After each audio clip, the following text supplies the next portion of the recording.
Hello, it's me again. Um, Going on to a topic right now.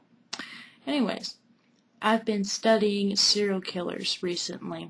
I've been drawn to them. I like to study about them.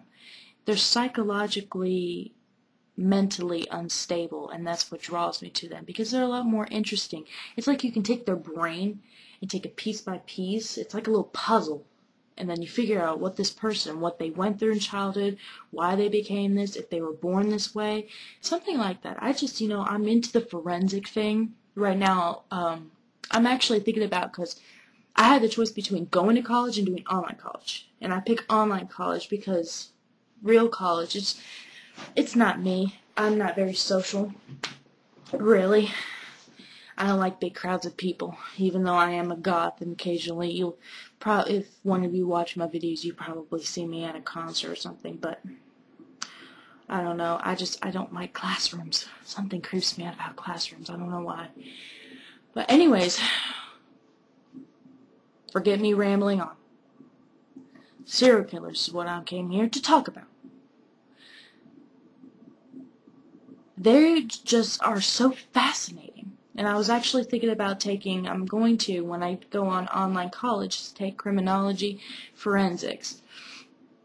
The first course, because if I want to go ahead, I'll have to go to real college for the hands-on course.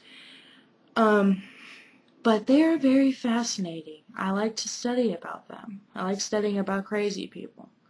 But I don't like studying about normal heroes of today, of the history, of normal people without psychological problems. They're boring.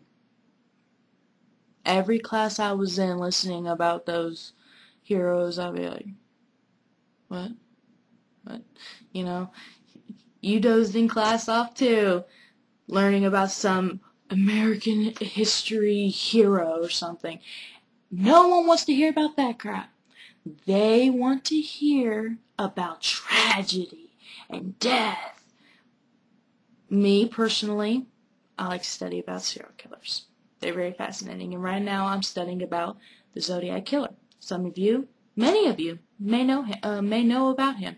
He was a serial killer in 60s and 70s, but soon died out with his taunting letters to the police. In the 70s, I think it was like his last letter was late 70s, 77, I don't know, or early 80s, I forget, but I admire him because he taunted the police for so many years and they couldn't find a single person linked to it. They had many suspects, but they couldn't find anybody. Right now, I'm reading Robert Graysmith's Zodiac. It's beautifully written. You need to read it if you have not read it. Read it. Read it. It's beautifully written. Good job, Robert. Very good job. But, yeah, so anyways, me and my boyfriend, we talk a lot about the Zodiac. And we think that maybe, well, I think personally, he kind of agreed. I don't know if he fully agrees. But I thought, has anybody taken in consideration that maybe the Zodiac Killer was actually a cult? More than one guy? Because every time he wrote his letters, or they wrote the letter, it always started out, this is the Zodiac speaking. Maybe the Zodiac is actually a cult, the name of the cult. Zodiac, you never know. I mean, I thought about it. I mean, because serial killers, they usually have a pinpoint pattern of where they go and kill their victims. The Zodiac, he just bounced everywhere. I mean, everywhere. You would think that the authorities would take into consideration that maybe it's more than one guy. Maybe it's one guy killing, another guy writing. And speaking of writing, I thought it was funny how he purposely, in his letters, misspelled words to make authorities think he was mentally no, not mentally, intellectually stupid. He wasn't stupid. He was a very smart intellectual man. Or they. They were smart. They or them. I'll just start saying they. I don't know. Because he or they, always at the end of their killings, went and confessed it over the phone right in front of a police station. What I've heard is, what if it's a cop? You never know.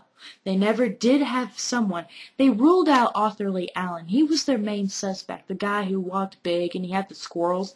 He was obsessed with squirrels and stuff like that. They ruled him out, but what makes you think he wasn't part of it? Seriously, who makes you think he wasn't part of it? Think about it.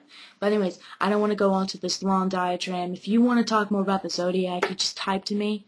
But this is the last thing I want to talk to you about. People who have watched the news a lot, have recently seen on the news, it's not recent, it's been a while, but on YouTube. Go on YouTube and look up Jack Torrance on the news. There was this man's stepson, and he found this like camera box or something, some sort of box, I forget what it is, and found the black hood that Zodiac wore, a knife that had blood on it, and pictures in that thing, and it was so real. I mean, it was just there that he believed that his stepfather was the Zodiac Killer.